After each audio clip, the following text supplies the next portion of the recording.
Hello friends, full education support channel में आप सभी का स्वागत है। Registration under GST very important topic है जो इनडायरेक्ट टैक्स का है।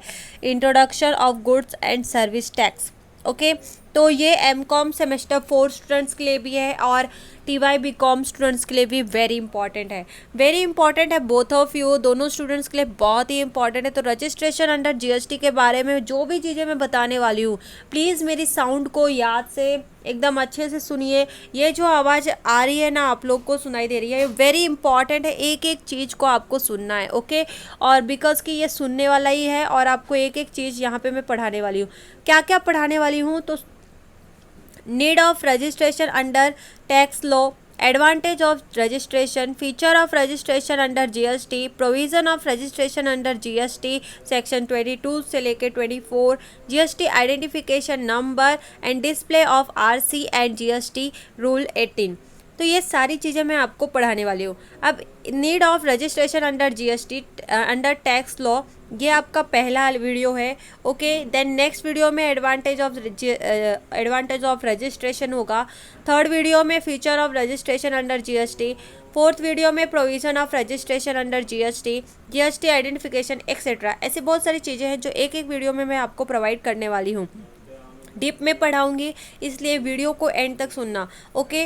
सिर्फ और सिर्फ आपको वीडियो को सुनने का काम करना है, बाकी की चीज़ें अपने आप हो जाएंगी। देन न्यूमेरिकल क्वेश्चंस हैं, वो भी मैं आपको प्रोवाइड कर दूंगी। तो जो भी बच्चे एग्ज़ाम देने वाले होंगे उनके लिए ये वीडियो बहुत ही इंपॉर्टेंट हो जाएगा। Need of registration under tax law, इसमें क्या है, क्या ज़रूरत है, रजिस्ट्रेशन की ज़रूरत क्या है टैक्स लॉ में, तो ये सारी चीज़ें मैं बताऊंगी। देखो, द रजिस्ट्रेशन मतलब कि फंडामेंटल रिक्वायरमेंट अंडर टैक्सेशन, ये बहुत ही इंपॉर्टेंट है और बहुत ही रिक्वायरमेंट है। वाई रजिस्ट्रेशन, क्यों रजिस्ट्रेशन जरूरी है? Identification of tax payer, ensuring tax compliance. Without holding a valid registration, a person can neither collect tax nor claim any credit of tax paid as ITC. The registration is compulsory to claim the input tax credit. Advantage of registrations, कौन कौन से advantage हैं registrations के? तो पहला है recognitions as per supplier, compliance under GST, availability of tax credit, authorise to collect tax, seamless flow of input credit. Guys, जो भी चीज़ें मैं आपको बता रही हूँ, आप लोग अपनी नोटबुक निकालिए और फटाफट से ये सारे नोट्स को लिखते जाइए। ये नोट्स मैं आपको यहाँ पे स्क्रीन पे बता नहीं सकती, इसलिए मैं यहाँ पे डिक्टेट करा रही हूँ, ओके। तो ये सभी नोट्स को आप लिख लीजिए, अगेन एंड अगेन रिवाइज करिए, बिकॉज वेरी इंपॉर्टेंट है। Feature of registration under GST, कौन कौन से फीचर्स होते हैं रजिस्ट्रेशन अंडर जीएसटी? तो पैन बेस्ड रजिस्ट्रेशंस, पैन मतलब पैन कार्ड वगैरह होता है ना, PAN based registration, state wise registration, issue of GST IN मतलब GST number, then business verticals, registration of branches, single registrations. Registrations under GST, chapter 4 registrations, section 22 to 30, section 22 से लेके 30 of the CGST act content the provision relating to registration. Relevant state UT GST law also prescribe identical provisions in relation to registration. Registration under GST. Section 22 person liable for registration. Section 24 बोलता है compulsory registration and section 23 बोलता है person not liable for registration. Registration under GST में section 22 क्या कहता है? Person liable होगा registration के लिए। सेक्शन 24 क्या कहता है? कंपलसरी रजिस्ट्रेशन है। सेक्शन 23 कहता है कि person not liable for registration. Person liable for registration जो कि सेक्शन 22 है, इसमें अगर देखें तो कौन कौन से पर्सन हैं जो कि लाइबल होंगे रजिस्ट्रेशन के लिए, जिनको कंपलसरी है कि जीएसटी उनको लाइबल है, वो मतलब उनको रजिस्ट्रेशन करना ही होगा। कौन कौन है वो बंदे? तो business turnover based registration, existing tax payer holding registration, registration of transferee और successor, registration in case of amalgamation या फिर डीमर्ज। तो ये कुछ चीज़ें हैं जिन पे जो लोग लाइबल होते हैं रजिस्ट्रेशन के लिए। नेक्स्ट सेक्शन 22 जो कहता है पर्सन लाइबल फॉर रजिस्ट्रेशन, उसके बारे में देखते हैं। A business turnover based registration, existing tax payer holding registrations, registration of transferee or successor, registration in case of amalgamation or demerger। Section 22 में पर्सन लाइबल फॉर रजिस्ट्रेशन में ए वाला जो मैंने आपको बताया बिजनेस टर्नओवर बेस्ड रजिस्ट्रेशन, ये business turnover based registration में क्या रहेगा, तो यहाँ पे every supplier shall be liable to be register, हर एक जो सप्लायर रहता है ना वो रजिस्टर उसको करना होगा। If the aggregate turnover of the taxable supply of goods and service, या फिर दोनों both is made during first year exceed 20 lakh rupee, मतलब पहले साल में उसने 20 लाख से ज़्यादा उसने एक्सीड किया होगा तो वो बंदा क्या होगा, लाइबल होगा। जैसे कि सप्लायर ऑफ, कोई सप्लायर है जो कि गुड्स और सर्विस का सप्लाई करता है, ओके, एग्रीगेट टर्नओवर उसका फाइनेंशियल ईयर कितना है, उसका फाइनेंशियल ईयर का एग्रीगेट जो टर्नओवर है वो 20 लाख से ज़्यादा उसका नहीं जाना चाहिए।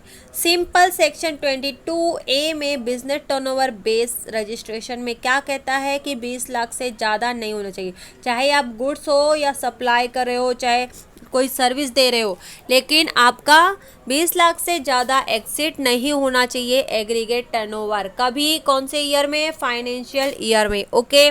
देन नेक्स्ट है every supplier from special category state shall be liable to be register if the aggregate turnover of the taxable supply of goods and service both is made during financial year exceed 10 lakh rupee. यहाँ पे special category state के लिए बोला गया है, जो state supplier होते हैं ना, तो स्टेट सप्लायर वालों को बोला गया है कि उनका टोटल एग्रीगेट टर्नओवर है ना जो फाइनेंशियल ईयर का, वो कितना होना चाहिए, 10 लाख से ज़्यादा नहीं होना चाहिए। क्या मैंने क्या कहा, 10 लाख से बिल्कुल भी ज़्यादा नहीं होना चाहिए, एक्सीड 10 लाख से ज़्यादा। Person liable for registration section 2 में बिजनेस टर्नओवर बेस में हमने देखा exclusive supply of goods as per notification number 10/2019 CT date 7 March 2019 every supplier is liable to register who is engaged in exclusive supply of taxable goods and if aggregate turnover in the financial year exceed ₹40 lakh। Exclusive supplier of goods aggregate turnover in financial year exceed ₹40 lakh। Section 22 जो कि person liable for registration है, ये हमें और भी बहुत सारी चीज़ें हैं जो बताता है। State wise GST registration limit, कौन कौन से स्टेट हैं जिसके थ्रू रजिस्ट्रेशन की लिमिट दी गई है, GST रजिस्ट्रेशन की limit.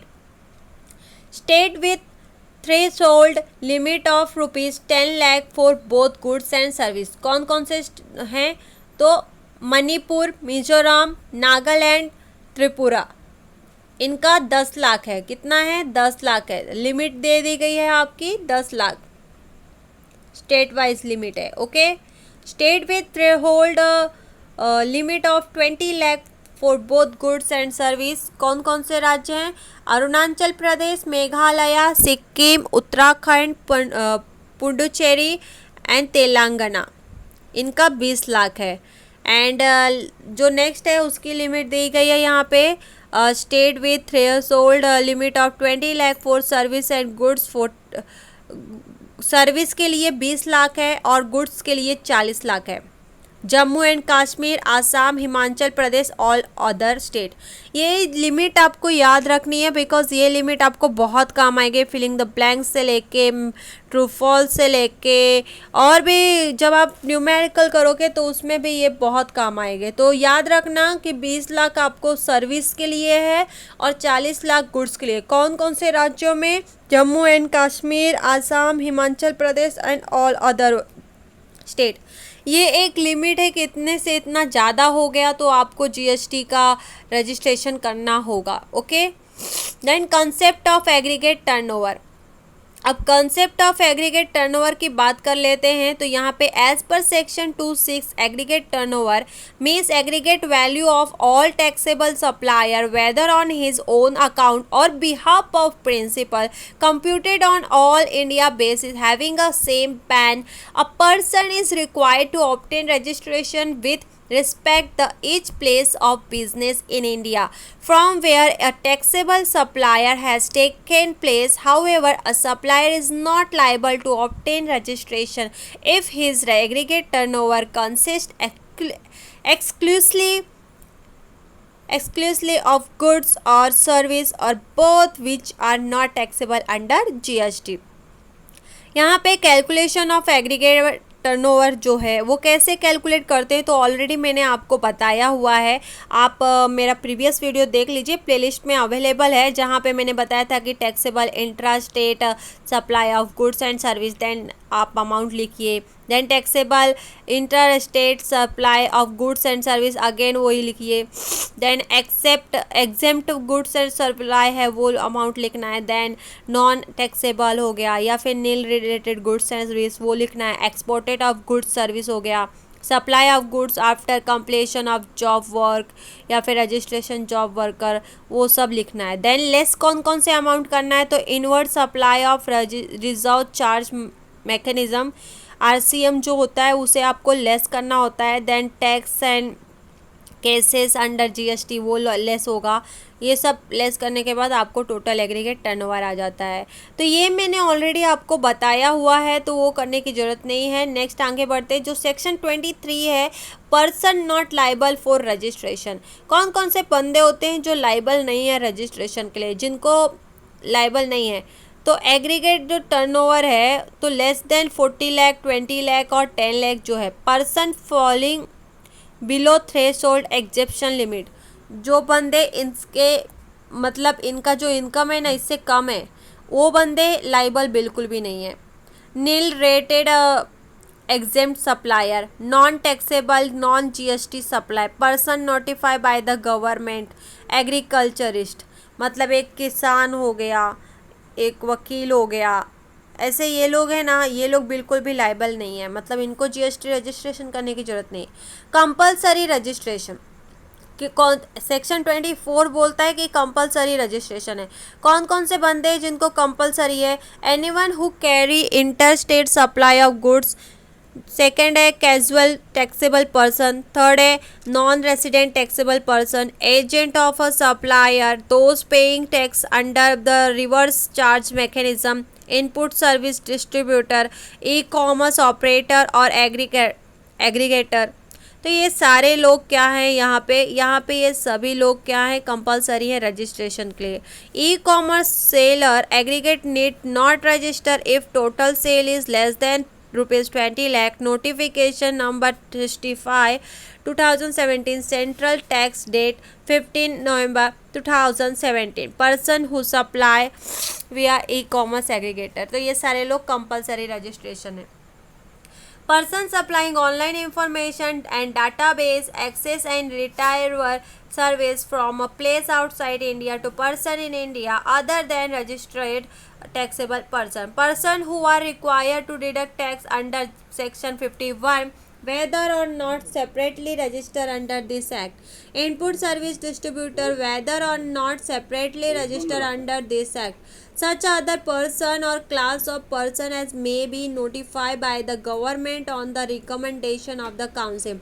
Every electronic commerce operator replaced with every electronic commerce operator who is required to collect tax at source under section 52। तो ये सारी चीज़ें हैं जो कि कंपलसरी रजिस्ट्रेशन वाली हैं जो मैंने आपको बताई। नेक्स्ट वीडियो में मैं आपको बताऊंगी जीएसटी आइडेंटिफिकेशन नंबर। गाइज मैं आप लोग को पहले बता देती हूँ कि आप लोग को क्या करना है, आप लोग को मेरी वॉइस में से मैं जो भी आप बोलती हूँ वो सब आपको लिखते जाना है।